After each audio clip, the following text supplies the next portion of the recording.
Iran ಹಾಗೂ Israel war.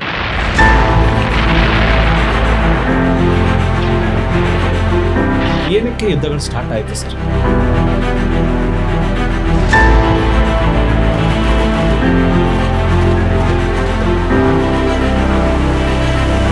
Price war ಆಯ್ತು, trade war ಆಯ್ತು, ಟಾರಿಫ್ ವಾರ್ ಆಯ್ತು. ಅಮೆರಿಕದವರು ಯಾಕೆ ಇರಾನನ್ನ ಕಟ್ಟಾಕ್ತಾ ಇದ್ದಾರೆ? ಇವುಗಳು ಯಾವುದರಿಂದನೂ ಅಮೆರಿಕ ತನ್ನ ಹಿರಿಯಣ್ಣನ ಸ್ಥಾನನ ಉಳಿಸ್ಕೊಳ್ಳಕ್ಕೆ ಆಗ್ಲಿಲ್ಲ.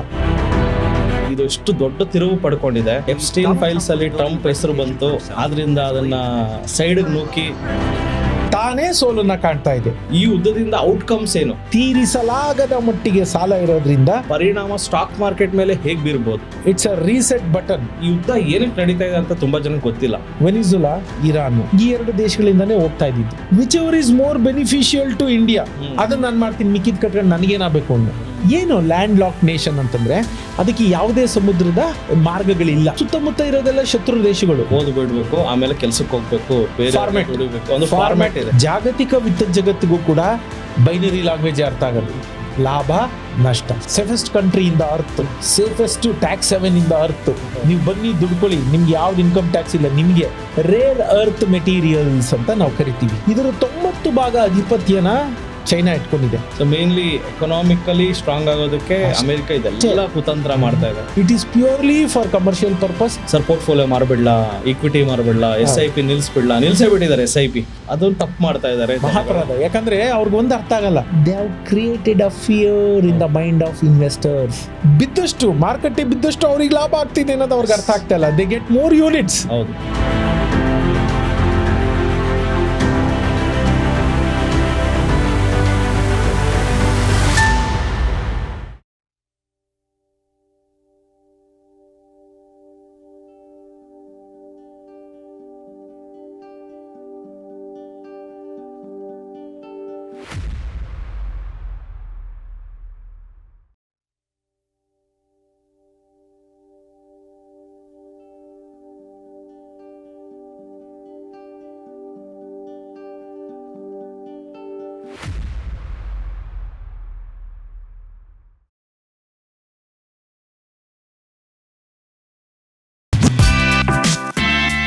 ನಮಸ್ತೆ ಕರ್ನಾಟಕ. ಇವತ್ತು ದುಡ್ಡು ಮಾಡೋಣ ಕಾರ್ಯಕ್ರಮದಲ್ಲಿ ನಮ್ಮ ಜೊತೆ ಇದ್ದಾರೆ ರಂಗಸ್ವಾಮಿ ಮೂಕನಹಳ್ಳಿ ಸರ್, ಲೇಖಕ ಹಾಗೂ ಅಂಕಣಕಾರ. ಸ್ಟಾಕ್ ಮಾರ್ಕೆಟ್ ಅಲ್ಲಿ ಹಲವಾರು ವರ್ಷಗಳ ಎಕ್ಸ್ಪೀರಿಯನ್ಸ್ ಅನ್ನ ಇಟ್ಕೊಂಡು ಇವತ್ತು ನಮ್ಮ ಜೊತೆ ಮಾತಾಡ್ತಾ ಇದ್ದಾರೆ. ಒಂದು very important present scenario, Iran ಹಾಗೂ ಇಸ್ರೇಲ್ ವಾರ್. ಇದರಲ್ಲಿ ಅಮೆರಿಕದ ಪಾತ್ರ ಏನಿದೆ, ಸೊ ಅಮೆರಿಕದವರು ಯಾಕೆ ಇರಾನನ್ನ ಕಟ್ಟಾಕ್ತಾ ಇದ್ದಾರೆ, ಇದ್ರ ಒಳಗಡೆ ಹಿಸ್ಟ್ರಿ ಏನಿದೆ ಕಂಪ್ಲೀಟ್. ಈ ಯುದ್ಧ ಏನಕ್ಕೆ ನಡೀತಾ ಇದೆ ಅಂತ ತುಂಬಾ ಜನಕ್ಕೆ ಗೊತ್ತಿಲ್ಲ. ಈ ಯುದ್ಧದಿಂದ ಔಟ್ಕಮ್ಸ್ ಏನು, ಪ್ರತಿಯೊಂದು ಒಂದು ಇಂಟ್ರೆಸ್ಟಿಂಗ್ ಟಾಪಿಕ್ ಬಗ್ಗೆ ಮಾತಾಡೋಣ. ಇದರ ಪರಿಣಾಮ ಸ್ಟಾಕ್ ಮಾರ್ಕೆಟ್ ಮೇಲೆ ಹೇಗ್ ಬೀರ್ಬೋದು ಅದನ್ನು ಸಹ ತಿಳ್ಕೊಳ್ಳೋಣ. ನಮಸ್ತೆ ಸರ್. ನಮಸ್ಕಾರ manager. Sir, very important, very big question sir. ಈ ಯುದ್ಧ ತುಂಬಾ ವರ್ಷಗಳಿಂದ ನಡೀತಾ ಇತ್ತು, ಬಟ್ ಇವಾಗ ಇದು ಎಷ್ಟು ದೊಡ್ಡ ತಿರುವು ಪಡ್ಕೊಂಡಿದೆ. ಸೊ ಏನಕ್ಕೆ ಯುದ್ಧಗಳು ಸ್ಟಾರ್ಟ್ ಆಯ್ತು ಸರ್? ಯುದ್ಧ ಇವತ್ತು ನಾವು ನೋಡ್ತಾ ಇರೋ ಯುದ್ಧ ಏನಂದ್ರೆ ಮದ್ದು ಗುಂಡುಗಳು ಸಿಡಿತಾ ಇರೋಂತಹ ಯುದ್ಧ. ನಿಮಗೆ ಚೆನ್ನಾಗಿ ಗೊತ್ತಾಗಿದೆ. ಈಗ ಕಳೆದ 2 ವರ್ಷದಿಂದ ಆಲ್ರೆಡಿ ಪ್ರೈಸ್ ವಾರ್ ಆಯಿತು, ಟ್ರೇಡ್ ವಾರ್ ಆಯಿತು, ಟಾರಿಫ್ ವಾರ್ ಆಯಿತು. ಇವುಗಳು ಯಾವುದರಿಂದನೂ ಅಮೆರಿಕ ತನ್ನ ಹಿರಿಯಣ್ಣನ ಸ್ಥಾನನ ಉಳಿಸ್ಕೊಳ್ಳಕ್ಕೆ ಆಗಲಿಲ್ಲ. ಅಮೆರಿಕ ತಾನೇ ಸೃಷ್ಟಿ ಮಾಡಿದ ಅಭಿವೃದ್ಧಿ ಅನ್ನುವ ಒಂದು ಆಟದಲ್ಲಿ ತಾನೇ ಸೋಲನ್ನ ಕಾಣ್ತಾ ಇದೆ. ಅಮೆರಿಕ ಸೃಷ್ಟಿ ಮಾಡಿದ ಆಟದಲ್ಲಿ China, Bharat, Russia, Brazil, South Africa, BRIC ಕಂಟ್ರೀಸ್ಗಳು ಯಾವುದಿದೆ ಅವರನ್ನು ಮೀರಿಸಿ ಮೇಲೆ ಹೋಗ್ತಾ ಇದ್ದಾರೆ. ಹಾಗಾಗಿ ಹಿಂದೆ ನಾವು ಚಿಕ್ಕ ಹುಡುಗರಾಗಿದ್ದಾಗ ಏನಾಗೋದು ಹೇಳಿ, ಗಲ್ಲಿ ಕ್ರಿಕೆಟಲ್ಲಿ ಯಾರೋ ಒಬ್ಬನ ಹತ್ರ ಬ್ಯಾಟ್ ಇರೋದು, ಯಾರೋ ಒಬ್ಬನ ಹತ್ರ ಬಾಲ್ ಇರೋದು. ಅವ್ರ ಆಟ ಸೋತ್ರೆ ಅವರು ಔಟ್ ಆಗಂಗಿಲ್ಲ. ಅವ್ರು ಔಟ್ ಆದರೆ ಅಂಪೈರ್ ಔಟ್ ಕೊಟ್ಟರೆ ಅವನ್ನ ಹೊಡೆಯೋರು. ತೀರಾ ಇಲ್ಲ ನೀನು ಔಟು ಅಂತ ಎಲ್ಲರೂ ಒಗ್ಗಟ್ಟಾದರೆ ಅವ್ರು ಏನು ಮಾಡೋರು, ಹಾಗಾದ್ರೆ ನಂಗೆ ಆಟನೇ ಬೇಡ ಅಂತ ಬ್ಯಾಟ್ ಇಟ್ಕೊಂಡು ಹೊಟ್ಟೋಗ್ಬಿಡೋರು ಅಲ್ವಾ. ಇದು ಅದೇ ರೀತಿ ಈ ವಿಶ್ವದ ಹಿರಿಯಣ್ಣ ಅಮೆರಿಕ ಅದೇ ರೀತಿಯ ಒಂದು ತನ್ನ ಶಕ್ತಿ ಪ್ರದರ್ಶನ ಮಾಡ್ತಾ ಇದೆ. ಬಟ್ ಇವಾಗ ಅದು ಆ ರೀತಿಯ ಆಟಗಾರನಾಗಿ ಉಳ್ಕೊಂಡಿಲ್ಲ. ಅದರ ಹತ್ರ ಇರೋದು ಪ್ರಮುಖ ಅಸ್ತ್ರ ಡಾಲರನ್ನು ನಾವು ಜಾಗತಿಕ ಕರೆನ್ಸಿ ಅಥವಾ ರಿಸರ್ವ್ ಕರೆನ್ಸಿ ಅಥವಾ ವರ್ಲ್ಡ್ ಕರೆನ್ಸಿ ಅಂತ ಕರಿತೀವಿ. ಅದನ್ನು ಮಾಡ್ಕೊಂಡಿದ್ದೀವಿ.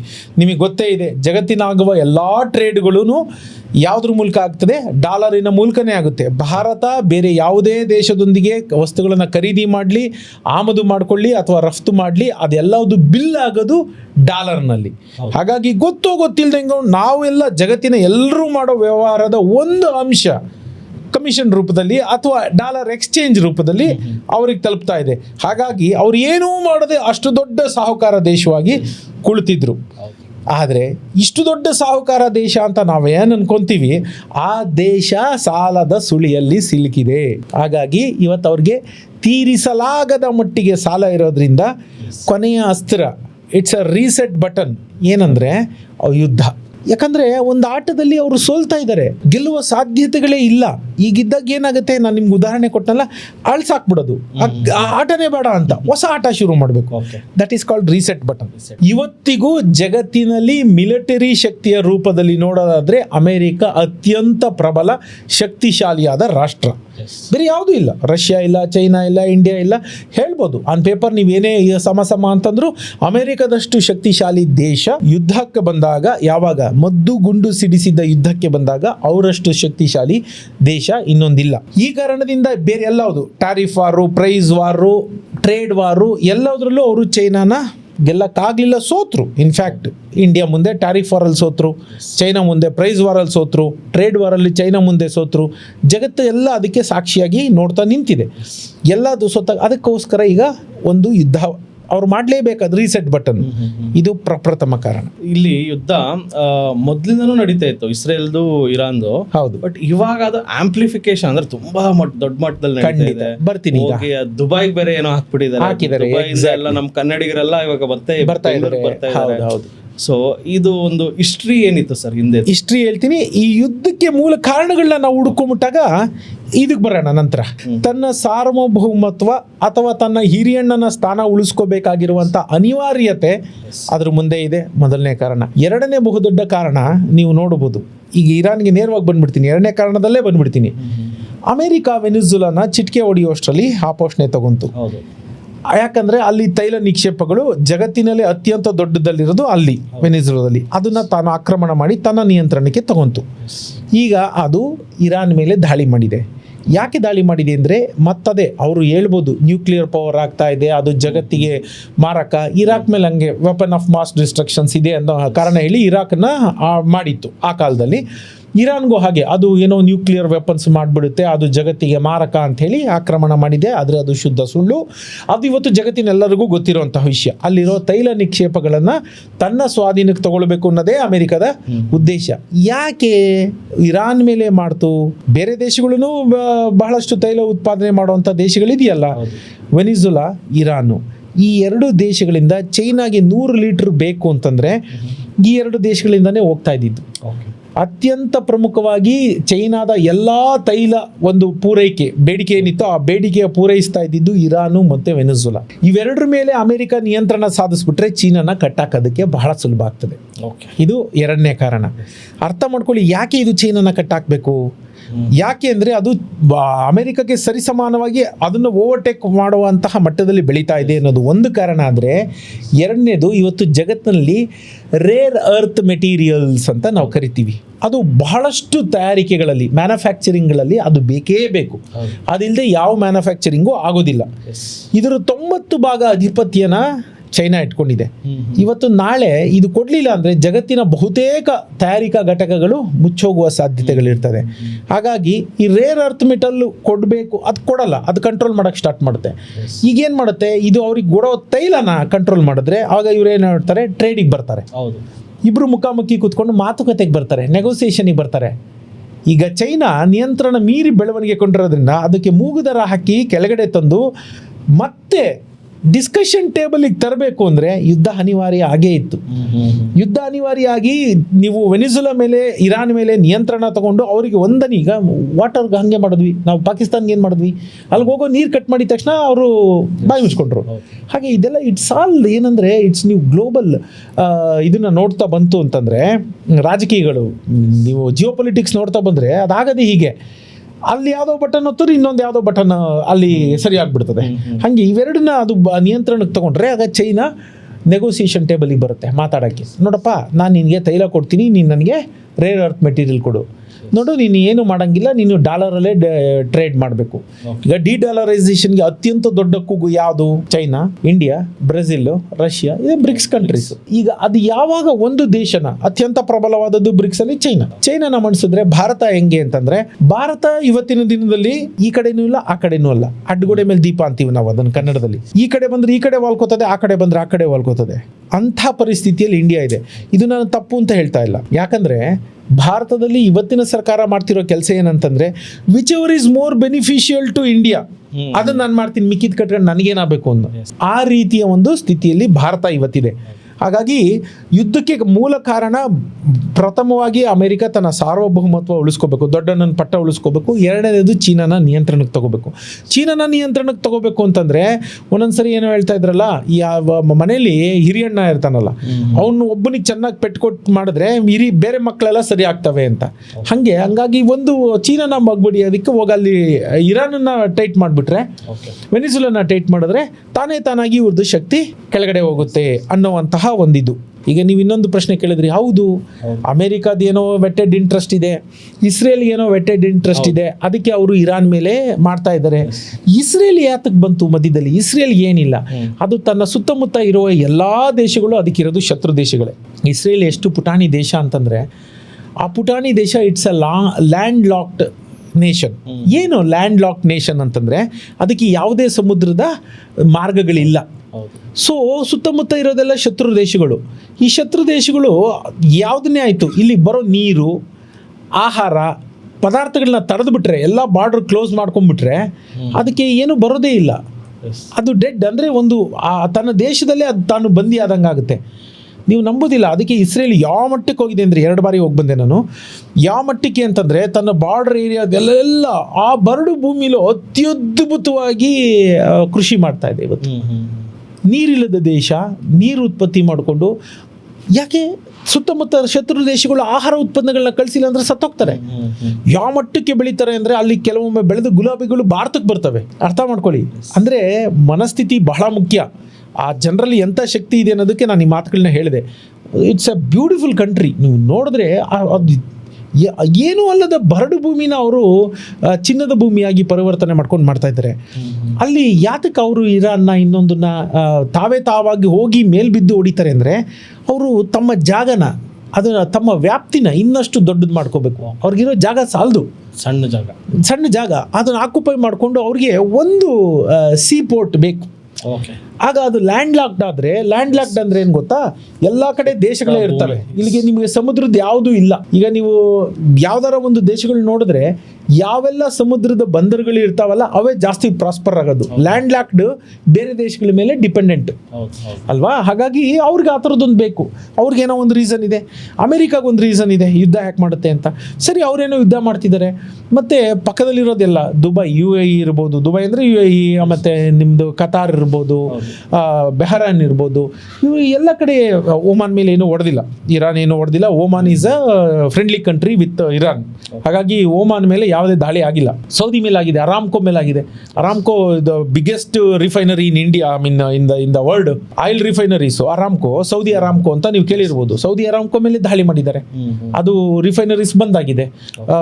ದುಬೈನ ಇಂಟರ್ನ್ಯಾಷನಲ್ ಏರ್ಪೋರ್ಟ್ ಮೇಲೆ ಹೊಡೆದಿದ್ದಾರೆ, ಅಲ್ಲಿ ಬಂದಾಗಿದೆ, ನಿಮಗೆ ಗೊತ್ತಿದೆ, ಇಂಡಿಫಿನಿಟ್ ಟೈಮ್ಗೆ ಅಂತ ಹೇಳಿದ್ದಾರೆ. ಈ ರೀತಿ ಆಮೇಲೆ ಇದು ಪಾರಮೌಂಟ್ ಅಂತ ಹೋಟ್ಲುಗಳ ಮೇಲೆ ಹೊಡೆದಿದ್ದಾರೆ. ದುಬೈ ನಗರಗಳ ಮೇಲೆ ಎಷ್ಟೊಂದು ರೆಸಿಡೆನ್ಷಿಯಲ್ ಇದ್ರ ಮೇಲೆ ಹೊಡೆದಿದ್ದಾರೆ. ಯಾಕೆ ಇವ್ರು ಯಾಕೆ ಅವ್ರು ಯಾಕೆ ಹೊಡೆದ್ರು? ಎಲ್ಲ ಮುಸಲ್ಮಾನ್ ದೇಶಗಳೇ ಅಲ್ವಾ. ನೀವಿಲ್ಲಿ ಒಂದು ಎಲ್ಲದಕ್ಕೂ ಮೂಲ ಆರ್ಥಿಕತೆ, ದುಡ್ಡು. ಕಂಪ್ಯೂಟರ್ಗೆ ಬೈನರಿ, ಅದಕ್ಕೆ 0 1 1 ಬಿಟ್ ಅಷ್ಟೇ. ಅದು ಬಿಟ್ಟರೆ ಇನ್ನೇನು ಅರ್ಥ ಆಗೋದಿಲ್ಲ. It understand only 0 and 1. ಅದು ಬಿಟ್ಟರೆ ಬೇರೆ ಏನು ಅರ್ಥ ಆಗಲ್ಲ. ಇಟ್ಸ್ ಅ ಬೈನರಿ ಲ್ಯಾಂಗ್ವೇಜ್, ನಿಮಗೆ ಗೊತ್ತಿದೆ. ಹಾಗೆ ಜಾಗತಿಕ ವಿತ್ತ ಜಗತ್ತಿಗೂ ಕೂಡ ಬೈನರಿ ಲ್ಯಾಂಗ್ವೇಜೇ ಅರ್ಥ ಆಗೋದು.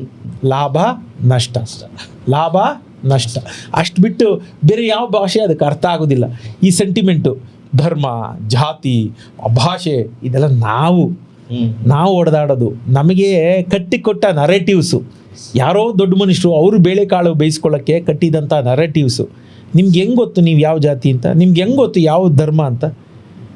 ಇದನ್ನೆಲ್ಲ ದೇ ಸಾರ್ಟ್ ಇಟ್ ಔಟ್.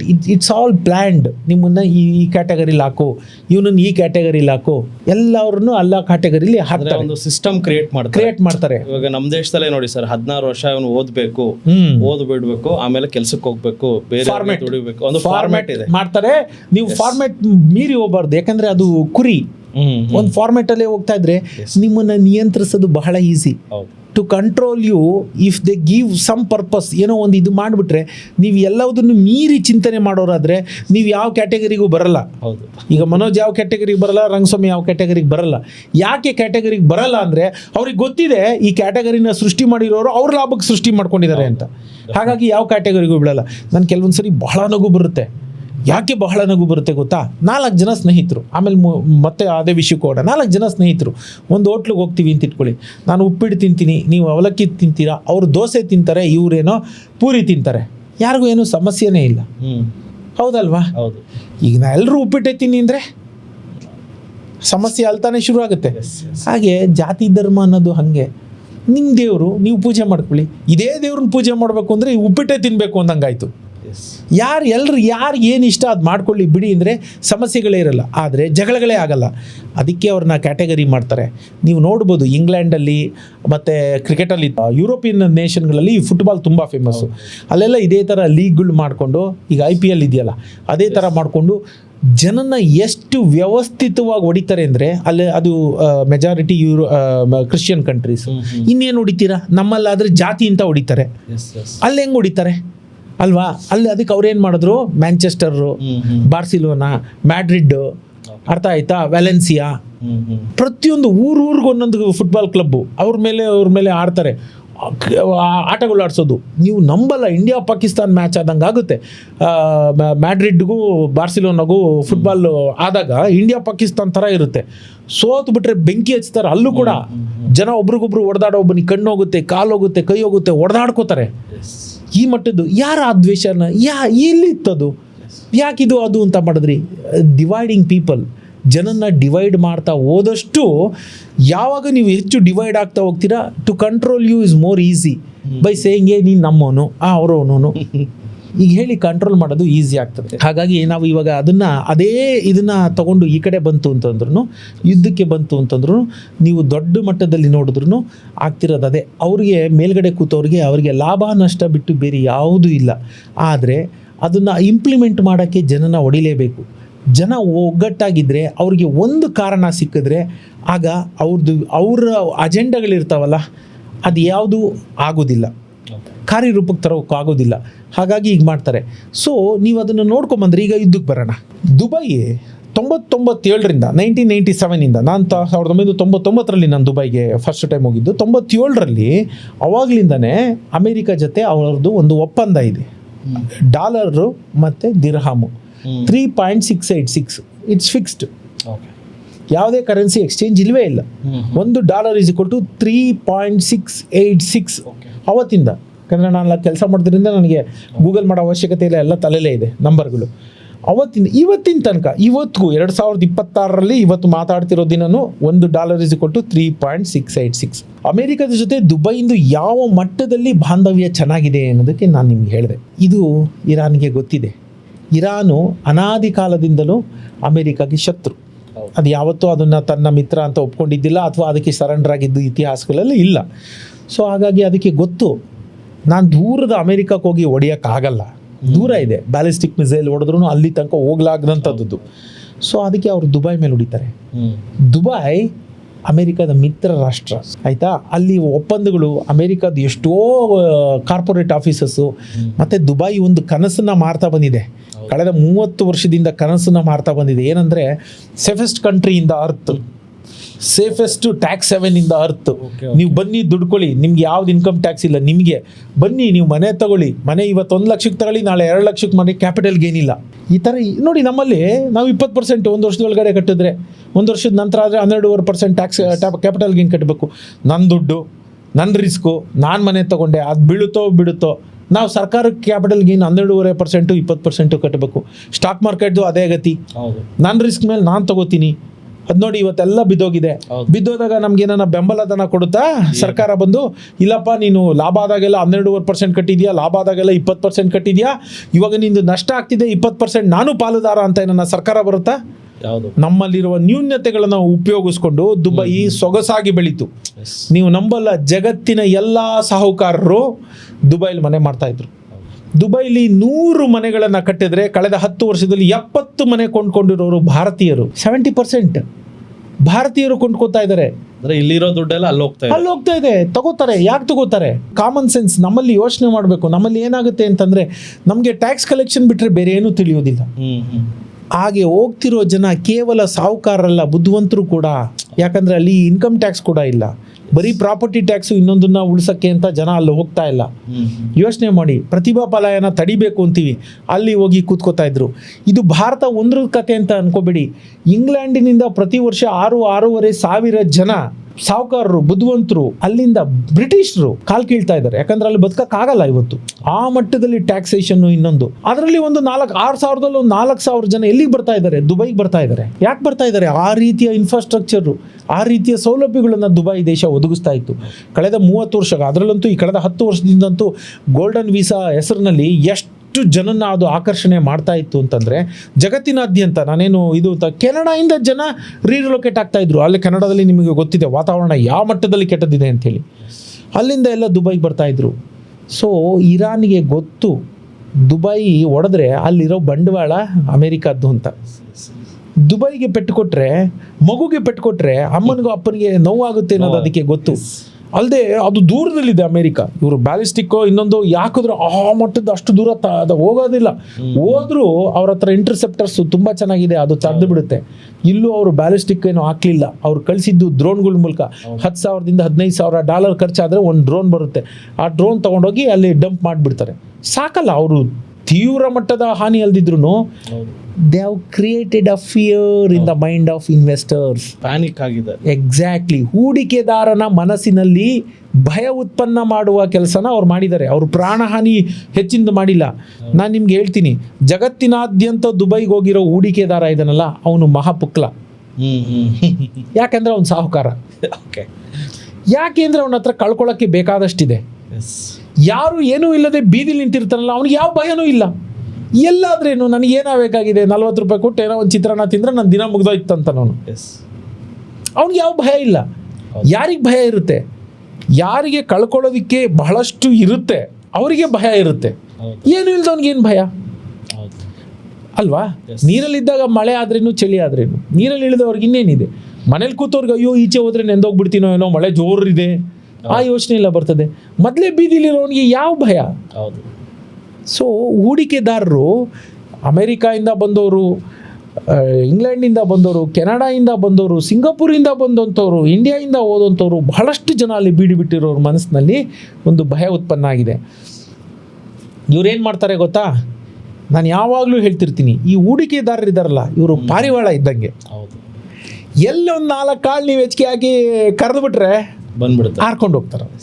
ಅವ್ರಿಗೆ ಯಾವ ದೇಶ, ಯಾವ ನೆಲದ ಮೇಲೂ ಮಮಕಾರ, ಮೋಹ ಇಲ್ಲ.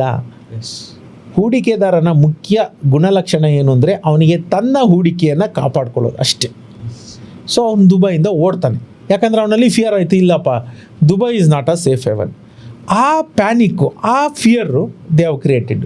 ಯಾಕೆ ಹೊಡೆದ್ರು ಅಂದರೆ ಅವ್ರಿಗೆ ಗೊತ್ತು, ಯಾರಿಗೆ ಹರ್ಟ್ ಮಾಡಬೇಕು, ಅವ್ರಿಗೆ ಹರ್ಟ್ ಮಾಡಬೇಕು ಅಂದರೆ ಇಲ್ಲಿ ಮಾಡಲೇಬೇಕು ಅಂತ. ಆ ಕಾರಣದಿಂದ ಇದು ಮಾಡಿದ್ದಾರೆ. ಬಹರೈನ್ ಇರ್ಬೋದು, ಕತಾರ್ ಇರ್ಬೋದು, ಸೌದಿ ಇರ್ಬೋದು, ಇವರೆಲ್ಲ ನೀವು ಹೇಳ್ತೀರಿ ಎಲ್ಲ ಮುಸ್ಲಿಂ ದೇಶಗಳೇ ಅಲ್ವಾ ಅಂತ. ಸೌದಿಗೂ ಕತಾರ್ಗೂ ಆಗೋದಿಲ್ಲ, NSEಗೆ ಕಾಯ್ತಾರ. ನಿನ್ನೆ ಮೊನ್ನೆ ತನಕ ಮರಳು ಭೂಮಿ ಆಗಿದ್ದಂತಹ ಕತಾರು ಯಾವ ಮಟ್ಟದಲ್ಲಿ ಇವತ್ತು ಬೆಳೆದು ನಿಂತಿದೆ ಅಂದರೆ ಅದು ಸೌದಿಗೆ ಸಹಿಸೋಕ್ಕಾಗೋದಿಲ್ಲ. ಇವು ಎಲ್ಲದರ ಜೊತೆಗೆ ಇನ್ನೊಂದು ಈಕ್ವೇಷನ್ ಇದೆ. ಏನಂದರೆ ನಮ್ಮಲ್ಲಿ ಹೆಂಗೆ ಜಾತಿ ಪ್ರಭೇದಗಳು, ವರ್ಗಗಳು ಅಂತೆಲ್ಲ ಇದೆಯಲ್ಲ, ಹಾಗೆ ಮುಸ್ಲಿಮರಲ್ಲೂ ಇದೆ. ಅತ್ಯಂತ ದೊಡ್ಡದಾಗಿ 2 ವರ್ಗೀಕರಣ ಇದಲ್ಲಿ, ಶಿಯಾ ಮತ್ತು ಸುನ್ನಿ ಅಂತ. ಅದು ಯಾವಾಗ ಸೃಷ್ಟಿಯಾಯಿತು ಅಂದರೆ ನನ್ನ ಪ್ರಕಾರ 646ನೇ ಇಸ್ವಿ ಆ ಥರದ್ರಲ್ಲೇ ಏನೋ. ಯಾವಾಗ ಅಂದರೆ ಪೂಜ್ಯ ಮೊಹಮ್ಮದ್ ಪೈಗಂಬರರಿದ್ದಾರಲ್ಲ, ಅವ್ರ ಕಾಲದ ನಂತರ ಏನಂದರೆ ಈ ಸುನ್ನಿ ಮುಸ್ಲಿಮರು ಖಲೀಫರು ಅಂತಿರ್ತಾರೆ. ಆ ಖಲೀಫರನ್ನ ಬೆಂಬಲಿಸಿ ಹೋಗ್ತಾರೆ. ಅವರು ಬೇಡ ಅಂಥೇಳಿ ಸುನ್ನಿ ಮುಸ್ಲಿಮರು ಬೇರೆ ಒಂದು ಇದು ಮಾಡ್ತಾರೆ. ಆಗ ಅಲ್ಲಿ ಸುನ್ನಿ ಮತ್ತು ಶಿಯಾ ಅಂತ ಎರಡು ಪಂಥಗಳು ಉತ್ಪನ್ನ ಆಗ್ತದೆ. ಅವತ್ತಿನ ದಿನದಿಂದ ಎರಡು ಪಂಥಕ್ಕೂ ಆಗೋದಿಲ್ಲ, ಶಿಯಾ ಮತ್ತು ಸುನ್ನಿ. ಇರಾನ್ ಬಂದು ಶಿಯಾ ಡಾಮಿನೇಟೆಡ್ ಕಂಟ್ರಿ. ಇಲ್ಲಿ ಶಿಯಾ ಮುಸ್ಲಿಮರು ಜಾಸ್ತಿ ಇರಾನಲ್ಲಿ, ಆಯಿತಾ. ಸೌದಿಯಲ್ಲಿ ಸುನ್ನಿ ಮುಸ್ಲಿಮರು ಜಾಸ್ತಿ, ಆಯಿತಾ. ಈಗ ಶಿಯಾ ಸುನ್ನಿ ಮಧ್ಯೆ ಕಾನ್ಸ್ಟೆಂಟಾಗಿ ಯುದ್ಧಗಳು, ಅಂದರೆ ಸಂಘರ್ಷಗಳು, ಯುದ್ಧ ಅಂದರೆ ಸಂಘರ್ಷಗಳು, ಅವರಲ್ಲಿ ಆಂತರಿಕ ಕಲಹ, ಸಂಘರ್ಷಗಳು ಇದ್ದೇ ಇದೆ. ಇವತ್ತಿನ ದಿನ ನೀವು ಇಲ್ಲಿ ಕರ್ನಾಟಕದ ಆಲಿಪುರ ಇರ್ಬೋದು, ಇಲ್ಲಿರ್ಬೋದು, ಯಾರೆಲ್ಲ ಅಲ್ಲಿ ಆತ ಸತ್ತೋಗಿದ್ದಕ್ಕೆ, ಖಮೇನಿ ಸತ್ತೋಗಿದ್ದಕ್ಕೆ ಇಲ್ಲಿ ಇದು ಮಾಡ್ತಿದ್ದಾರಲ್ಲ, ಅವರೆಲ್ಲ ಹುಸೈನಿಗಳು ಅಥವಾ ನಾವು ಶಿಯಾ ಮುಸ್ಲಿಮರು ಅಂತ ಏನು ಹೇಳ್ತೀವಿ ಅವರು. ಭಾರತದಲ್ಲಿರುವ ಸುನ್ನಿ ಮುಸ್ಲಿಮರು ಯಾರೂ ಆ ಖಮೇನಿ ಸತ್ತಿದ್ದಕ್ಕೆ ವಿರೋಧ ಮಾಡ್ತಿಲ್ಲ, ಯಾರೂ ಬೀದಿಗೆ ಬಂದಿಲ್ಲ. ಯಾರು ಬೀದಿಗೆ ಬಂದಿದ್ದಾರೆ, ಯಾರು ಅಳ್ತಿದ್ದಾರೆ ಅವರೆಲ್ಲ ಶಿಯಾ ಮುಸ್ಲಿಮ್ರು. ಅವರಲ್ಲೂ ಮೇಲ್ನೋಟಕ್ಕೆ ಕಾಣುವಂತಹ ಎರಡು ಮುಖ್ಯ ವಿಭಾಗಗಳಿದ್ದರೂ ತಿರ್ಗಾ ಅವರಲ್ಲೂ ನಮ್ಮಲ್ಲಿದ್ದ ಹಾಗೆ ಸೋಷಿಯಲ್ ಸ್ಟೇಟಸ್ ಇದೆ. ಮುಸ್ಲಿಮರಲ್ಲೂ ಸೋಷಿಯಲ್ ಸ್ಟೇಟಸ್ ಇದೆ, ನಮಗೆ ನೇರವಾಗಿ ಕಾಣೋದಿಲ್ಲ. ನೀವು ಸಮಾಜನ ಒಂದು ಸ್ವಲ್ಪ ಹತ್ತಿರದಿಂದ ಗಮನಿಸಿದಾಗ ಅಲ್ಲೂ ಇದೆ. ಮತ್ತು ಇನ್ನೊಂದು ಹೇಳ್ತೀನಿ ಕೇಳಿ, ನಮ್ಮಲ್ಲಿದ್ದ ಹಾಗೆ ಅಣ್ಣ ತಮ್ಮಂದ್ರ ಜಗಳ, ದಾಯಾದಿ ಕಲಹ ಪ್ರತಿಯೊಂದು ಅಲ್ಲೂ ಇದೆ, ಎಲ್ಲ ಸಮಾಜದಲ್ಲೂ ಇದೆ. ನಮಗೆ ದೂರದಿಂದ ಏನಂದರೆ ಅವರೆಲ್ಲ ಯುನೈಟೆಡ್, ಬಹಳ ಒಗ್ಗಟ್ಟಿನಿಂದಿದ್ದಾರೆ, ಅದೆಲ್ಲ ಎಂಥದ್ದು ಏನಿಲ್ಲ. ಮನುಷ್ಯ ಸಹಜವಾಗಿರೋದೇನು ಗೊತ್ತಾ, ಮನುಷ್ಯನ ಸಹಜ ಸ್ವಭಾವ ಏನು ಗೊತ್ತಾ, ಅವನು ಜಗಳ ಗಂಟ. ಎಲ್ಲೂ ಯಾವುದು ಅದು ಯುರೋಪಿಯನರಾಗಿರ್ಬೋದು, ಹಿಂದೂ ಆಗಿರ್ಬೋದು, ಮುಸ್ಲಿಮರಾಗಿರ್ಬೋದು, ಕ್ರಿಶ್ಚಿಯನ್ರಾಗಿ ಇದೆಲ್ಲ ನಾವು ಮನುಷ್ಯರು ಮಾಡಿಕೊಂಡ ವರ್ಗೀಕರಣ. ಸಮಾಜ ಕಾಲಕ್ರಮೇಣ ಮುಂದುವರಿತಾ ನಮ್ಮಲ್ಲೇ ವಿಭಜನೆಗಳಾಯಿತು. ನಾನು ಅದಂತೆ, ನೀನು ಇದಂತೆ, ನನ್ನ ಹೆಸರು ಇದಂತೆ, ನಿನ್ನ ಹೆಸರು ಅದಂತೆ, ನಾನು ನೀನು ಅವನು ಅಂತ ಎಲ್ಲ ವರ್ಗೀಕರಣ ಮಾಡ್ಕೊಂಡ್ವಿ. ಆದರೆ ನೀವು ಮೂಲದಲ್ಲಿ ನೋಡ್ತಾ ಹೋದರೆ ಆ ಮನುಷ್ಯ ಜಗಳಗಂಟ. ಅವನಿಗೆ ತನ್ನ ಫ್ಯಾಮಿಲಿ ಅಂತ ಬರುತ್ತೆ, ಪ್ರತಿಯೊಂದು ಅಷ್ಟೇ. ಅಲ್ಲೆಲ್ಲ ಬಂದಾಗ ನಿಮ್ಗೊಂದು ಕೋತಿ ಕತೆ ಹೇಳ್ತೀನಿ. ಒಂದು ತಾಯಿ ಕೋತಿ ನಡ್ಕೊಂಡು ಹೋಗ್ತಾ ಇರುತ್ತೆ, ನೀರು ಫ್ಲಡ್ ಬಂದುಬಿಡುತ್ತೆ. ತನ್ನ ಮರಿನ ಕಾಪಾಡ್ಕೊಳ್ಳೋಕ್ಕೆ ಅದು ಹಿಂಗಿಟ್ಕೊಳ್ಳುತ್ತೆ, ತಲೆ ಮೇಲೆ ಇಟ್ಕೊಳ್ಳುತ್ತೆ. ಎಲ್ಲಿ ತನಕ ಅಂದರೆ ಕುತ್ತಿಗೆ ತನಕ ಬಂದರೂ ಮಗುನ ಇಲ್ಲೇ ಇಟ್ಕೊಂಡಿರುತ್ತೆ. ಅದು ಮೂಗಿಗೆ ಬಂದಿದ ತಕ್ಷಣ ಮಗುನ ಕಾಲಿನ ಕೆಳಗಡೆ ಹಾಕೊಂಬಿಟ್ಟು ಅದ್ರ ಮೇಲೆ ನಿಂತ್ಕೊಂಡು ಉಸಿರಾಡಕ್ಕೆ ಸ್ಟಾರ್ಟ್ ಮಾಡುತ್ತದು. ತಾಯಿ ಅಂತ ತಾಯಿನೇ ತನ್ನ ಮಗುನ, ಇದು ನಡೆದಿರುವಂಥದ್ದು. ನೋಡಿ ಪ್ರಮಾಣ ಮಾಡಿ ಜನ ಹೇಳಿರುವಂಥದ್ದು, ನಾನೇನೋ ಸೃಷ್ಟಿ ಮಾಡಿರುವಂಥದ್ದಲ್ಲ. ಕೊನೆಗೆ ಮನುಷ್ಯ ಎಷ್ಟು ಸೆಲ್ಫ್ ಸೆಂಟ್ರಿಕ್ ಆಗ್ತಾನೆ ಅಂದರೆ ಅವನ ಉಳಿವಿಗೆ ಬಂದಾಗ ಬೇರೆ ಎಲ್ಲ ನಗಣ್ಯ ಆಗ್ಬಿಡ್ತದೆ ಅಷ್ಟೇ. ಅಲ್ಲಿಗೆ ಬಂದು ನಿಂತ್ಕೊಂಡೆ. ಎಲ್ಲ ಇವತ್ತು ನಾವು ನೋಡ್ತಿರುವ ಎಲ್ಲ ವರ್ಗೀಕರಣವು ನಾವು ಮಾಡಿಕೊಂಡಂಥದ್ದು. ನಾವು ಯಾವುದೇ ಕಾರಣಕ್ಕೂ ಕಿತ್ತಾಡೋ ಅವಶ್ಯಕತೆ ಇಲ್ಲ. ನಾವು ಕಿತ್ತಾಡಬೇಕು ಅಂತ ಏನಾನ ಇದ್ದರೆ ಒಂದೇ ಒಂದು ಕಾರಣಕ್ಕೆ ಕಿತ್ತಾಡಬೇಕು. ವರ್ಗೀಕರಣ ಅಂತ ಏನಾನ ಇದ್ದರೆ ಎರಡು ವರ್ಗೀಕರಣ ಇರಬೇಕು. ಏನಪ್ಪ ಕಿತ್ತಾಡಬೇಕು ಅಂತಂದರೆ ಒಂದೇ ಒಂದು ಅಂಶಕ್ಕೆ ಕಿತ್ತಾಡಬೇಕು, ಸಮಾನತೆ ಅಸಮಾನತೆ. ಈ ಮನುಷ್ಯನ ನಡುವೆ ಹೆಚ್ಚುತ್ತಿರುವ ಅಂತರ ಇದೆಯಲ್ಲ, ಬಡವ ಸಾಹುಕಾರ, ಆ ವಿಷಯಕ್ಕೆ ನಾವು ಕಿತ್ತಾಡಬೇಕು. ಪ್ರಕೃತಿಲಿರೋದು ಒಂದೇ ವರ್ಗೀಕರಣ, ಹೆಣ್ಣು ಜೀವ ಗಂಡು ಜೀವ. ಆದರೆ ಇನ್ನೊಂದು ವರ್ಗೀಕರಣ ನಾವು ಮಾಡಿರೋವಂಥದ್ದು ಸಾಹುಕಾರ ಬಡವ ಅಂತ. ಇದಿಷ್ಟೇ ನಾವು ಒಡೆದಾಟ ಮಾಡಬೇಕಾಗಿರೋದು, ಇರಬೇಕಾಗಿರೋವಂಥದ್ದು. ಇದು ಬಿಟ್ಟರೆ ಇನ್ನೇನೂ ಇಲ್ಲ. ಇನ್ನು ಮಿಕ್ಕಿದ್ದೆಲ್ಲ ಸೆಲ್ಫ್ ಮೇಡು, ನಾವು ಸೃಷ್ಟಿ ಮಾಡಿ. ಏನು ಗೊತ್ತಾ, life as it is complicated. ನಾವು ಅದನ್ನು ಇನ್ನಷ್ಟು ಜಟಿಲಗೊಳಿಸ್ಕೊಂಡು ಸುಮ್ಮನೆ ಇಲ್ಲದೆಲ್ಲ ಮಾಡ್ತಾ ಹೋಗ್ತಾ ಇದ್ದೀವಿ. ಇವತ್ತು ಆಗುತ್ತಿರೋ ಯುದ್ಧ ಇರ್ಬೋದು, ಮತ್ತೊಂದಿರ್ಬೋದು, ಎಲ್ಲವೂ ಕೇವಲ ಬೆರಳೆಣಿಕೆಯಷ್ಟು ಜನರ ಲಾಭಕ್ಕಾಗಿ ಆಗ್ತಾ ಇರೋವಂಥದ್ದು. ಈ ಜಗತ್ತನ್ನು ಆಳ್ತಿರೋದೇ 10ರಿಂದ 12 ಮನೆ, 15 ಮನೆತನ. ನಿಮಗೆ ಗೊತ್ತೇ ಇದೆ, ಒಂದು 15 ಮನೆತನಗಳು 70ರಿಂದ 80% ನಮ್ಮ ಹಣಕಾಸಿನ ಮೇಲೆ ಅವರು ಹಿಡ್ತಾ ಹೊಂದಿದ್ದಾರೆ, ನಮ್ಮ ಸಂಪನ್ಮೂಲಗಳ ಮೇಲೆ ಹಿಡ್ತಾ ಹೊಂದಿದ್ದಾರೆ. ಮತ್ತೆಂಥದ್ದು, ನಾವು ಯಾಕೆ ಹೊಡೆದಾಟ ಮಾಡಬೇಕು? ನಮ್ಮನ್ನು ಯಾಕೆ ಪ್ರಚೋದಿಸ್ತಾರೆ? ಅವ್ರ ವಿರುದ್ಧ ಆತ ಸರಿ ಇಲ್ಲ ಅಂತ, ಇವ್ರಿಗೆ ಈತ ಸರಿ ಇಲ್ಲ ಅಂತ. ಅವ್ರಿಗೆ ದ್ವೇಷ. ಈ ದ್ವೇಷಗಳನ್ನು ಯಾರು ಹುಟ್ಟಾಕಿದ್ದು? ನಾವು ಓದುವ ಪತ್ರಿಕೆಗಳು, ನಾವು ನೋಡುವ ನ್ಯೂಸ್ ಚಾನೆಲ್ಗಳು. ಥ್ಯಾಂಕ್ಸ್ ಟು ಸೋಷಿಯಲ್ ಮೀಡಿಯಾ ಇವತ್ತು ನಾವು ಇಷ್ಟೆಲ್ಲ ಮಾತಾಡ್ಬೋದು, ನೀವು ಅದನ್ನು ಏರ್ ಮಾಡ್ಬೋದು. 90% ಬೇರೆ ಎಲ್ಲವೂ ವ್ಯಕ್ತಿಗಳ ನಿಯಂತ್ರಣದಲ್ಲಿರುವಂಥದ್ದು. ನಾವು ಮುಕ್ತವಾಗಿ ಏನೂ ಮಾತಾಡೋಕ್ಕಾಗೋದಿಲ್ಲ. ಹೌದು. ಇತ್ತೀಚಿನ ದಿನಗಳಲ್ಲಿ ಯೂಟ್ಯೂಬ್ ಬಂದಿದೆ, ಸೋಷಿಯಲ್ ಮೀಡಿಯಾಗಳು, ಬೇರೆ ಎಲ್ಲ ಸೋಷಿಯಲ್ ಮೀಡಿಯಾಗಳು ಬಂದಿದ್ದರಿಂದ ನಮ್ಮ ಭಾವನೆಗಳನ್ನು ನಾವು ಹೊರಹಾಕ್ಬೋದು, ಇರೋ ಸತ್ಯನ ನಾವು ಮಾತಾಡ್ಬೋದು. ಇಲ್ಲಿ ಇಷ್ಟು ದಿನ ಯಾರಿಗೂ ಗೊತ್ತೇ ಆಗ್ತಿರಲಿಲ್ಲ. ನಾವು ಇದನ್ನು 15 ಮನೆತನ ಮಾಡುತ್ತೆ ಅಂದರೆ ಅದು ಏರೇ ಆಗ್ತಾ ಇರಲಿಲ್ಲ. ಹೌದು. ನಮ್ಮ ಇಂಟರ್ವ್ಯೂನೇ ಪಾಸ್ ಆಗ್ತಿರಲಿಲ್ಲ. ಸೊ ಯುದ್ಧ ಯಾಕಾಗುತ್ತೆ ಅಂದರೆ ಇವತ್ತು ಆಗ್ತಿರೋದಿಲ್ಲ. It's a reset button. It is purely for commercial purpose. ಹಣಕ್ಕೋಸ್ಕರ ಅಮೆರಿಕ ತನ್ನ ಪ್ರಾಬಲ್ಯ ಉಳಿಸ್ಕೊಳ್ಳೋಕ್ಕೆ, ಇಸ್ರೇಲು ತನ್ನ ಜಾಗನ, ತನ್ನ ವ್ಯಾಪ್ತಿನ ಇನ್ನಷ್ಟು ದೊಡ್ಡದು ಮಾಡ್ಕೊಳ್ಳೋಕ್ಕೆ. ಎಪ್ಸ್ಟೀನ್ ಫೈಲ್ಸ್ ಅಲ್ಲಿ ಟ್ರಂಪ್ ಹೆಸರು ಬಂತು, ಆದ್ರಿಂದ ಅದನ್ನ ಸೈಡ್ಗೆ ನೂಕಿ ಜನಗಳ ಮೈಂಡ್ ಸೆಟ್ ನ ಡಿವಿಯೇಟ್ ಮಾಡೋದಕ್ಕೆ ಮಾಡ್ತಾ ಇದ್ದಾರೆ ಅಂತ ನನಗೆ ಹೇಳ್ತಾರೆ. ನಗು ಎಂಥ ನಗು ಬರುತ್ತೆ ಗೊತ್ತಾ? Yes, sir. Do you think Trump is such a sensitive person? ಜನ ಏನೋ ಅಂದ್ರು ಅಂತ ಅಂದ್ಬಿಟ್ಟು ಅಯ್ಯೋ ಜನರದ್ದು ಮನಸ್ಸನ್ನು ಬೇರೆ ಕಡೆ ಡೈವರ್ಟ್ ಮಾಡಬೇಕು ಅಂತ ಯುದ್ಧ ಮಾಡೋವಂಥ ಮನುಷ್ಯನ ಅವನು ಯಾರಿಗೂ ಕೇರ್ ಮಾಡಲ್ಲ. ಅವನಿಗೆ ಚೆನ್ನಾಗಿ ಗೊತ್ತಿತ್ತು ತನ್ನ ಹೆಂಡತಿನ ಡೈವರ್ಸ್ ಕೊಟ್ಟು ತನ್ನ ಎಷ್ಟು ವರ್ಷ ಆತನ ಜೊತೆ ಇದ್ದವಳು, ಅವ್ನು ಗೊತ್ತು ಅವನು ಈಸ್ ಎ ಪ್ಲೇ ಬಾಯ್. ಎಷ್ಟು ಜನದ ಜೊತೆ ಆತನ ಸಂಬಂಧ ಇದೆ ಅವನಿಗೆ.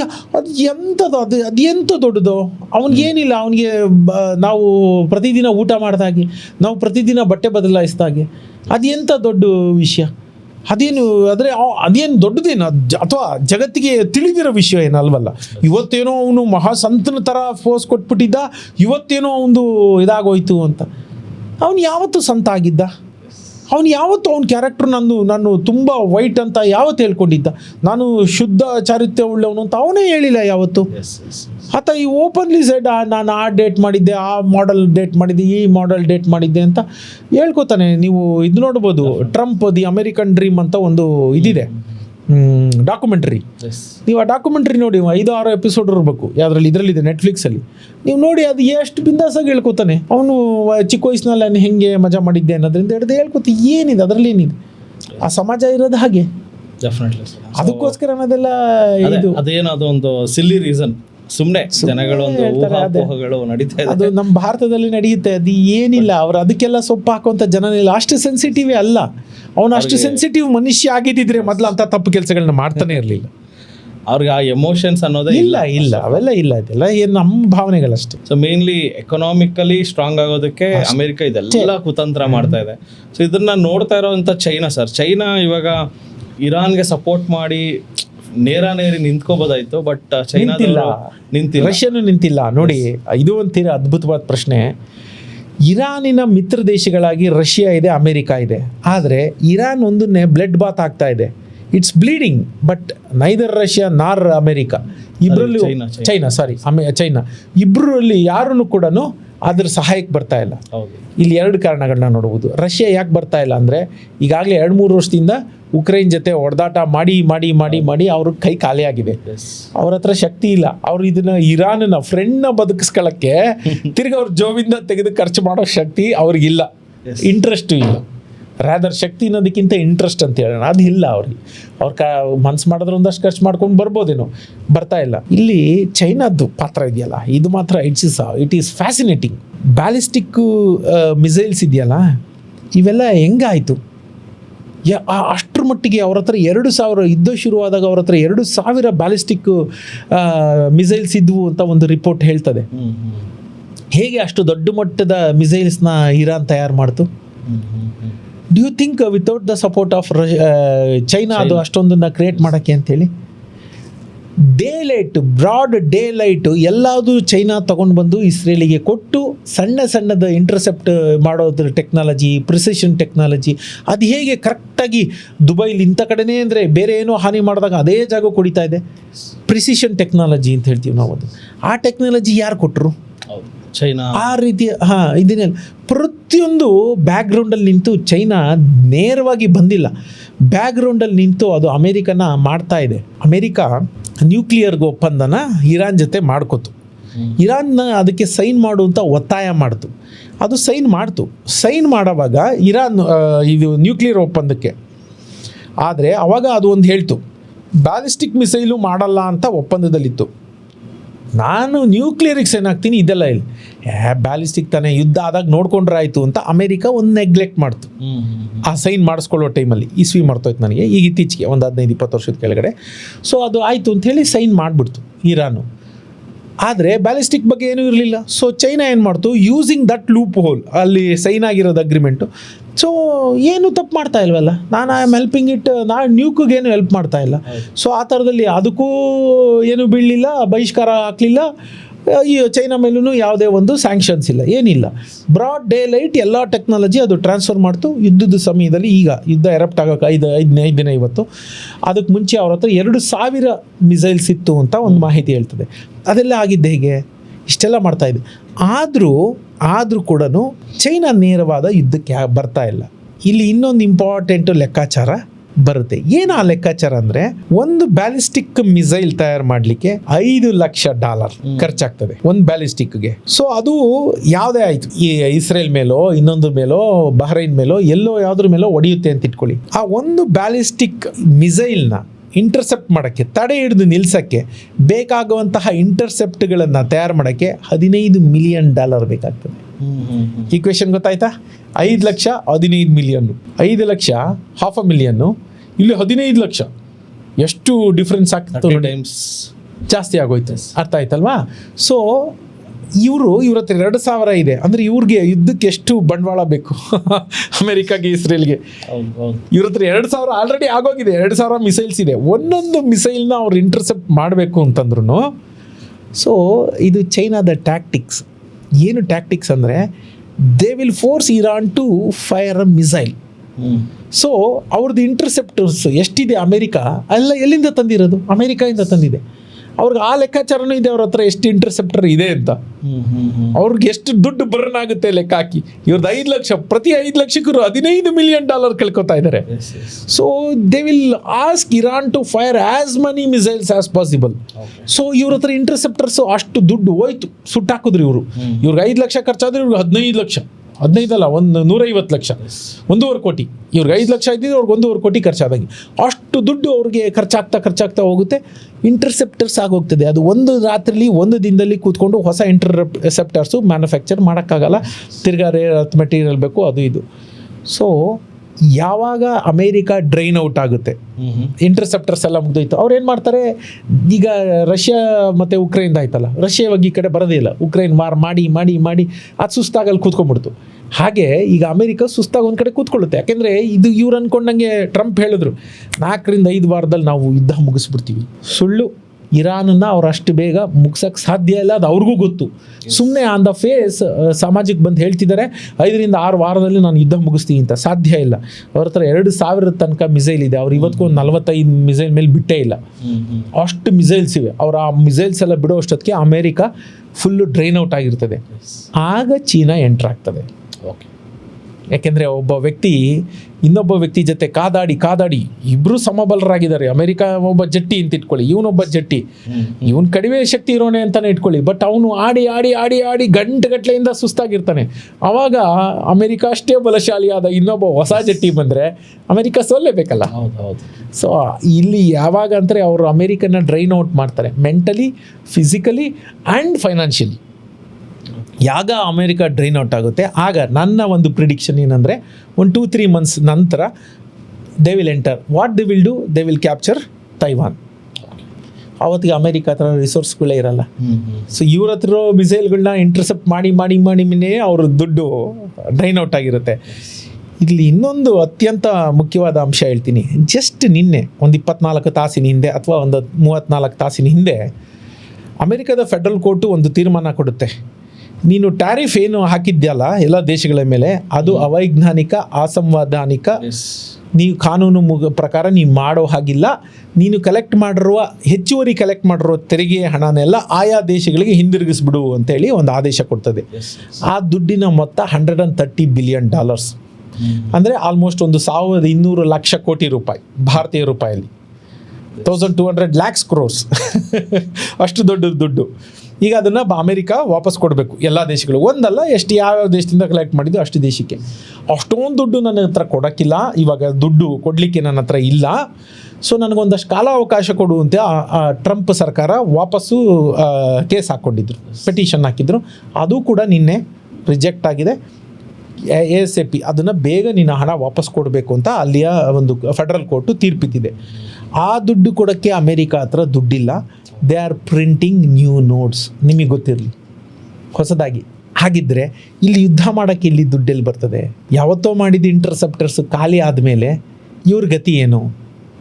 ಮೇಲ್ನೋಟಕ್ಕೆ ಅಷ್ಟು ಸಾಹುಕಾರ ದೇಶವಾಗೂ ಅಷ್ಟು ಮಿಲಿಟರಿ ಬಲಾಢ್ಯ ದೇಶವಾಗೂ ಕಾಣುವಂತಹ ಅಮೇರಿಕ ಒಂದು 3 ತಿಂಗಳ ಕಾಲ ಅಥವಾ 4 ತಿಂಗಳ ಕಾಲ ಈ ಇರಾನ್ ಜೊತೆ ಯುದ್ಧ ಮಾಡಿದ್ರೆ ಯಾವ ರೀತಿ ಬ್ಯಾಂಕ್ರಪ್ಟ್ ಆಗಿರ್ತದೆ.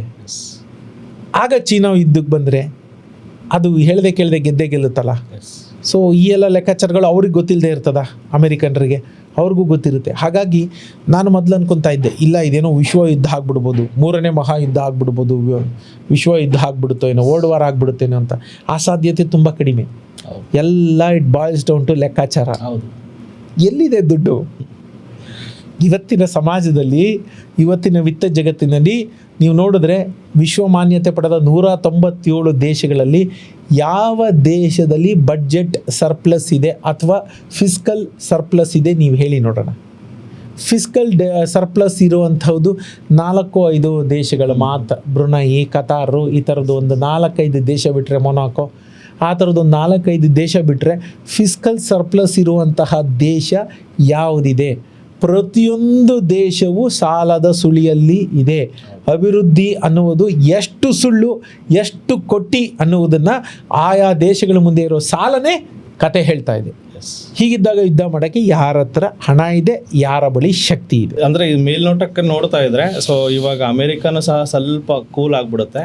ಖಂಡಿತ ಸೀಸ್ ಫೈರ್ ಅಂತ ಮಾಡಿಕೊಂಡು, ಸೊ ಇಲ್ಲಿಂದ ಕಾಲ್ ಕಿತ್ಕೊಂಡು, ಐ ಥಿಂಕ್ ನೀವು ಹೇಳ್ದಂಗೆ ಪೆಟ್ರೋಲ್, ಕ್ರೂಡ್ ಆಯಿಲ್ಗೆ ಸ್ವಲ್ಪ ಸಿಗ್ನೇಚರ್ಸ್ ಮಾಡಿಕೊಂಡು ಚೈನಾ ಮತ್ತು ಸೊ ಇರಾನ್ ಇವಾಗ ಸ್ವಲ್ಪ ಈಗಾಗಲೇ ಚೈನಾದವರು ನಮ್ಮ ಹತ್ರ ಪೆಟ್ರೋಲ್ ಖಾಲಿ ಆಗ್ತಾ ಇದೆ, ಸೊ ನಮಗೆ ಬೇಕೇ ಬೇಕು, ಆ ಕೆನಾಲ್ನ ಓಪನ್ ಮಾಡಿ ಅಂತ ಪ್ರೆಷರು ಆಗ್ತಾ ಇದ್ದಾರೆ. ಹೌದು. ಅಂದರೆ ಯಾಕೆಂದರೆ ನಾನು ಹೇಳಿದೆ, ಮುಖ್ಯವಾಗಿ ಚೈನಾಗೆ ಬೇಕಾದ ತೈಲದ ಪೂರೈಕೆ ಆಗ್ತಿದ್ದು ವೆನಿಜುಲಾ ಮತ್ತು ಇರಾನಿಂದ. ವೆನಿಜುಲಾ ಮೇಲೆ ಇವರಾಗಲೇ ನಿಯಂತ್ರಣ ತಗೊಂಡಿದ್ದಾರೆ, ಇರಾನ್ ಮೇಲೂ ತಗೊಂಡ್ರೆ.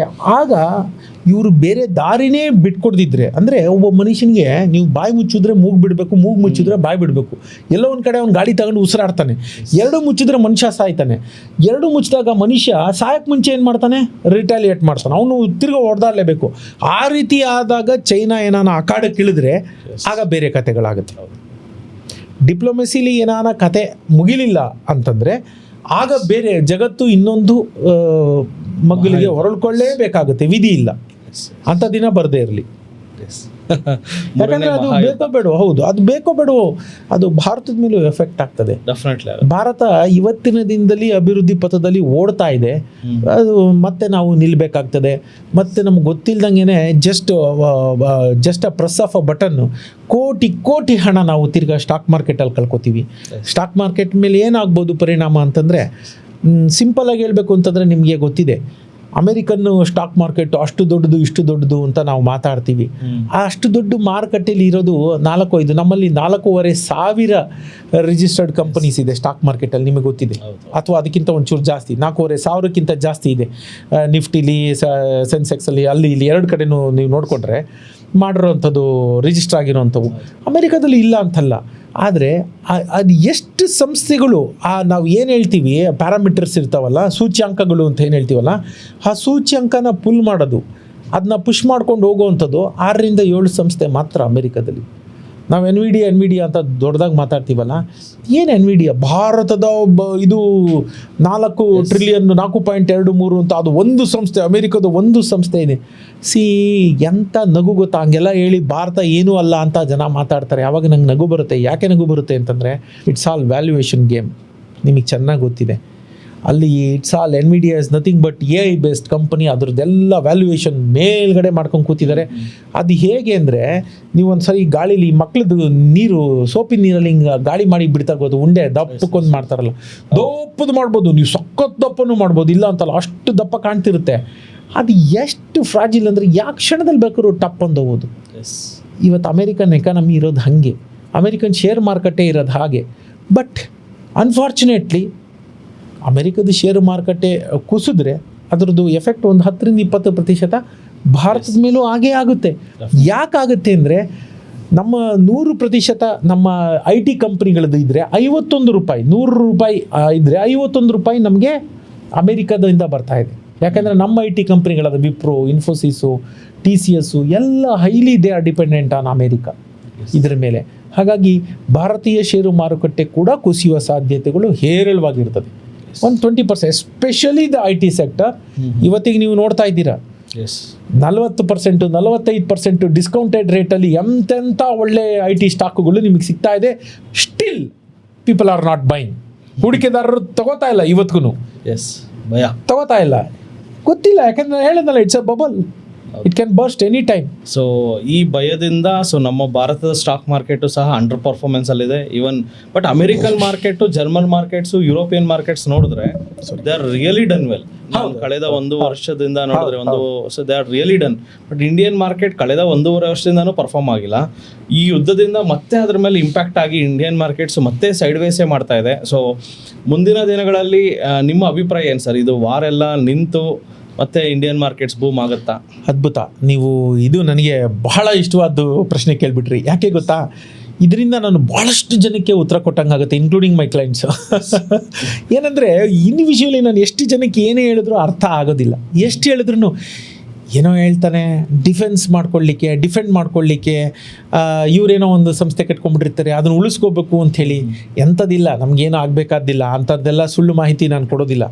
ಆದರೆ ನಿಮ್ಗೆ ಅದಕ್ಕೆ ಪಕ್ಕ ಒಂದಷ್ಟು ಮಾಹಿತಿಗಳನ್ನ ಕೊಡ್ತೀನಿ. ನೀವು ಅದನ್ನು ಇಂಟರ್ನೆಟ್ಟಲ್ಲಿ ಸರ್ಚ್ ಮಾಡೋದಕ್ಕೆ ತಕ್ಕನಾದ ಟೇಬಲ್ಲು ಸಿಗ್ತದೆ. 2003ರಲ್ಲೂ ಇದೇ ಥರ ಕುಸಿತ ಕಂಡಿತ್ತು. 17-18 ತಿಂಗಳುಗಳ ಕಾಲ 1.76 1.96 ಅಷ್ಟೇ ಇದು ರಿಟರ್ನ್ಸ್ ಕೊಟ್ಟಿತ್ತು ಮಾರ್ಕೆಟು. ಆನಂತರ 2007 ಲೇಮನ್ ಬ್ರದರ್ ಕುಸಿದಿದ್ದು ಟೈಮಲ್ಲೂ ಆಯಿತು, 2012 ಆಯಿತು, 2019-2020ರಲ್ಲಂತೂ ನಿಮಗೆ ಗೊತ್ತೇ ಇದೆ, ಕರೋನಾ ಬಂದಂಥ ಸಮಯದಲ್ಲಿ ಯಾವಾಗ 1% ಅಥವಾ ಅದಕ್ಕಿಂತ ಅತೀ ಕಡಿಮೆ ರಿಟರ್ನ್ಸು, 0, ಕೆಲವೊಂದು ಸರ್ತಿ ನೆಗೆಟಿವ್ ರಿಟರ್ನ್ಸು ಮಾರ್ಕೆಟ್ ಡೆಲಿವರ್ ಮಾಡಿದೆ. ಅದಾದ ನಂತರ 12 ತಿಂಗಳಲ್ಲಿ ರಿಕವರ್ ಆಗದ 12 ತಿಂಗಳಲ್ಲೇ ಕನಿಷ್ಠ 18-22% ಕೊಟ್ಟಿದೆ. 47, 90, 114, 248% ತನಕ ಅದು ಲಾಭ ಮಾಡಿಕೊಟ್ಟ ಉದಾಹರಣೆಗಳು ಬಾಯಿ ಮಾತಿಗೆ ಹೇಳ್ತಿರೋದಲ್ಲ, ಚಾರ್ಟ್ ಇದೆ. ಅದಕ್ಕೆ ಎಲ್ಲ ಅಂಕಿಅಂಶಗಳು ಆಗಲೇ ದಾಖಲಾಗಿರುವಂಥದ್ದು. ನಾನು ಅಥವಾ ಮನೋಜ್ ಅವರು ಸೃಷ್ಟಿ ಮಾಡ್ತಿರೋದಲ್ಲ, ಅದು ಎಲ್ಲ ಲಭ್ಯ ಇದೆ. ನೀವು ಅದನ್ನು ನೀಟಾಗಿ ಕೂತು ನೋಡಬಹುದು. ಸೊ ಇವತ್ತಿನ ಸಿಚುವೇಶನ್ಗೆ ಬರೋದಾದರೆ ಮನೋಜ್ ಅವರೇ, ನಿಮಗೆ ಗೊತ್ತಿದೆ, ನಾವೆಲ್ಲರೂ ಸಾಕ್ಷಿಯಾಗಿದ್ದೀವಿ, ಯಾರ್ಯಾರು ಮಾರ್ಕೆಟಲ್ಲಿದ್ದೀವಿ. ಕಳೆದ 16 ತಿಂಗಳಿಂದ 4 ಪೈಸಾ ಯಾರೂ ನೋಡಿಲ್ಲ, ಇದೇ ಸತ್ಯ. ಓವರಾಲು 0.35 ರಿಟರ್ನ್ಸ್ ಕೊಟ್ಟಿದೆ ಅನ್ನೋ ಅಂಕಿಅಂಶ ನಮ್ಮ ಮುಂದೆ ಇದೆ. ಆ 0.35 ಯಾರಿಗೆ ಸಿಕ್ಕಿದೆಯೋ ಅದು ನನಗೆ ಗೊತ್ತಿಲ್ಲ, ಯಾಕಂದರೆ ನಾವೆಲ್ಲ ನೆಗೆಟಿವಲ್ಲೇ ಇರೋದು. ಅದು ಸತ್ಯ, ಪ್ರಾಮಾಣಿಕವಾಗಿ ಒಪ್ಕೊಳ್ಳೋಣ, ನೆಗೆಟಿವಲ್ಲೇ ಇದೆ.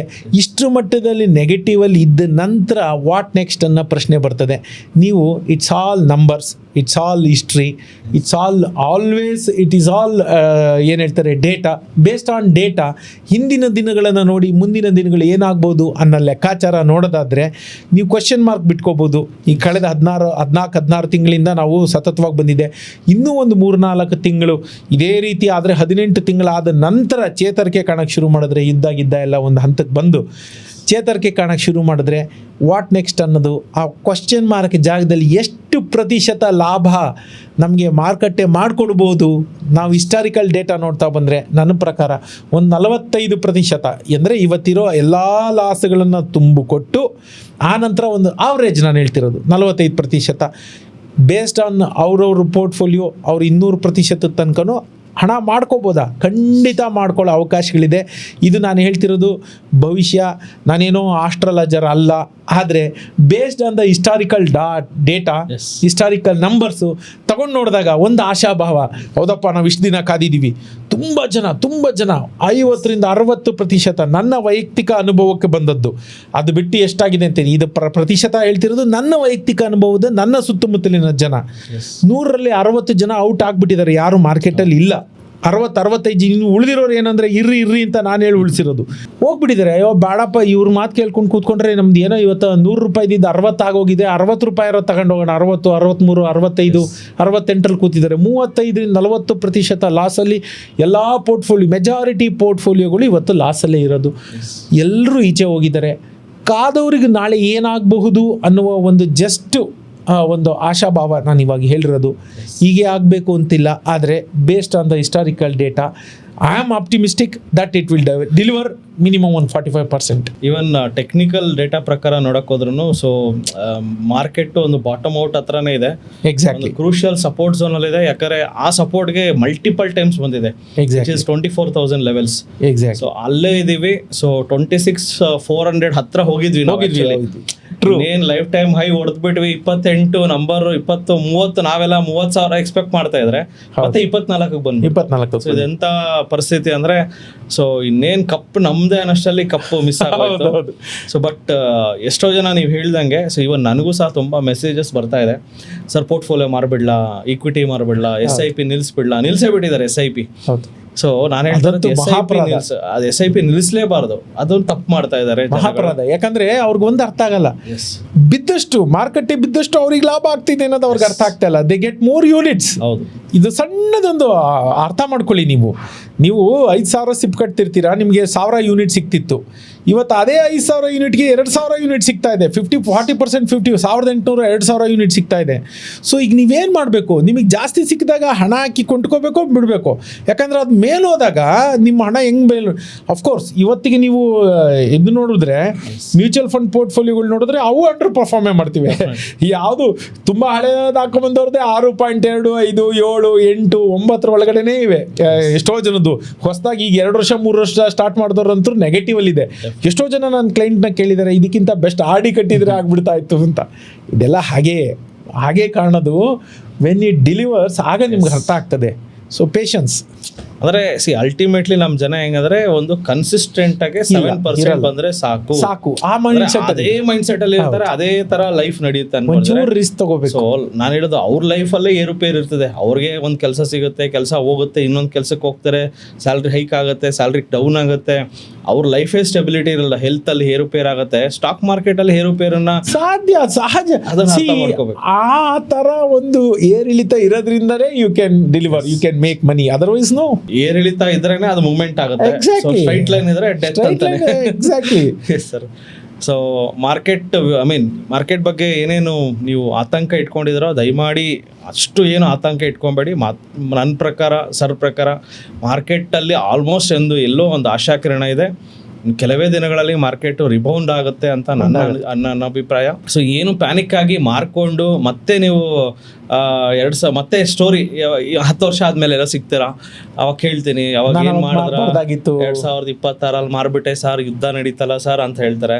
ಮತ್ತೆ ಟ್ರೈನ್ ಮಿಸ್ ಆಯ್ತು ಅಂತಾರೆ. ಕರೋನಾ ಟೈಮಲ್ಲಿ ಹಂಗೆ ಆಗಿತ್ತು. ಅವತ್ತು ಇದೇ ತರ ಹೇಳ್ದೆ, ಪ್ಯಾನಿಕ್ ಆಗಿ ಇಟ್ಕೊಳ್ಳಿ ಅಂತ. ಯಾವ ಮಟ್ಟದಲ್ಲಿ ಮಾರ್ಕೆಟ್ ರಿಬೌಂಡ್ ಆಯ್ತು, ಯಾವ ಮಟ್ಟದಲ್ಲಿ ಡಿಲಿವರ್ ಮಾಡ್ತು. ದೇರ್ ಆರ್ ಪೀಪಲ್, ನಾನು ತಮಾಷೆಗೆ ಹೇಳ್ತಿಲ್ಲ, 250% 250% ಏರಿಕೆ ಕಂಡದ್ದು ಪೋರ್ಟ್ಫೋಲಿಯೋಸ್ ನಾನು ನೋಡಿದ್ದೀನಿ. ಆ ಮಟ್ಟದಲ್ಲಿ ನೆಲೆ ಕಚ್ಚಿದ ಪೋರ್ಟ್ಫೋಲಿಯೋಗಳು 250% ಹೈಕ್ ಆಗಿರುವಂಥದ್ದನ್ನ ನಾನು ಕಣ್ಣಲ್ಲಿ ಸರ್ಟನ್ ಸ್ಟಾಕ್ಸ್ಗಳು ನೋಡಕ್ ಹೋದ್ರೆ ಒಂದು ಟಾಟಾ ಮೋಟರ್ ಶೇರು 70 ರೂಪಾಯಿಂದ 1,100 ರೂಪಾಯಿ ಅಂದ್ರೆ 1000%, ಮೋರ್ ದೆನ್ 1,500% ರಿಟರ್ನ್ಸ್ ಖಂಡಿತ. ಸೊ ಕರೋನಾ ನೋಡಿ ಇವತ್ತಿರ್ಗಾ 300 ರಾಸು ಪಾಸಲ್ಲಿ ಬಂದಿದೆ. So it's a good time to buy Tata Motors sincerely. But ಜನ ಏನ್ ಮಾಡ್ತಾರೆ, ಇವಾಗ ತೆನಾಲಿ ರಾಮನ ಬೆಕ್ಕಿನ ಕತೆ, ಅವ್ರು ಮಾರ್ಕೆಟ್ ಕಡೆ ತಲೆ ಹಾಕಲ್ಲ ಇವಾಗ ಬಿದ್ದಿರೋದ್ರಿಂದ. But it is good time to buy. ನೋಡಿ, ಅದ್ ಮೇಲೆ ಹೋಗ್ತಿದ್ದಾಗ ಸಾಲ ಮಾಡೋರು ತಂದಾಕ್ತಾರೆ ಜನ. ಮಾಡಲೇಬಾರ್ದು, ಸಾಲ ಮಾಡಿ ಮಾರ್ಕೆಟಲ್ಲಿ ದುಡ್ಡೇ ಹಾಕಬಾರ್ದು. ಆದರೆ ಮೇಲೆ ಹೋಗ್ತಿದ್ದಾಗ ಅವ್ರ ಆಶಾಭಾವ ಎಷ್ಟು ಚೆನ್ನಾಗಿರುತ್ತೆ ಅಂದರೆ, ಸಾಲ ಮಾಡೋರು ತಂದಾಕ್ತಾರೆ. ಕೆಳಗೆ ಹೋಗ್ತಿದೆ ಅಂದರೆ ತನ್ನ ಸ್ವಂತ ದುಡ್ಡಲ್ಲಿರೋದನ್ನು ಮಾರ್ಬಿಟ್ಟು ಲಾಸ್ ಬುಕ್ ಮಾಡ್ಕೊಂಡು ಹೋಗ್ತಾರೆ. ಏನು ಹೇಳೋಣ, ಎಷ್ಟು ಹೇಳಿದ್ರು ಅದು ನಾನು ಹೇಳ್ತೀನಲ್ಲ, ಏನು ಮಾಡೋಕ್ಕಾಗಲ್ಲ. ಅದು ಸೈಕಾಲಜಿ. ತುಂಬ ಇನ್ಪುಟ್ಸ್ ಕೊಟ್ರಿ. ಯುದ್ಧಗಳು ಏನಕ್ಕೆ ನಡೀತಾ ಇದೆ, ಯಾವ ಥರ ಎಕನಾಮಿಕಲ್ ಆ್ಯಂಗಲಿಂದ ನೋಡ್ತಾ ಇದ್ದೀವಿ. ಬಿಕಾಸ್ ಇದೊಂದು ದುಡ್ಡು ಮಾಡೋಣ ಕಾರ್ಯಕ್ರಮದಲ್ಲಿ. ಸೊ ಬರೀ ನಾವು ಯುದ್ಧ ಬಂತು, ಅದ್ಯಾರು ಭಾರತೀಯರು ಬೆಂಗಳೂರು ಏರ್ಪೋರ್ಟ್ಗೆ ಬಂದರು ಅಂತ ನ್ಯೂಸಲ್ಲಿ ನೋಡ್ತೀವಿ. ನನಗೆ ಅದು ನಗು ಬರುತ್ತೆ.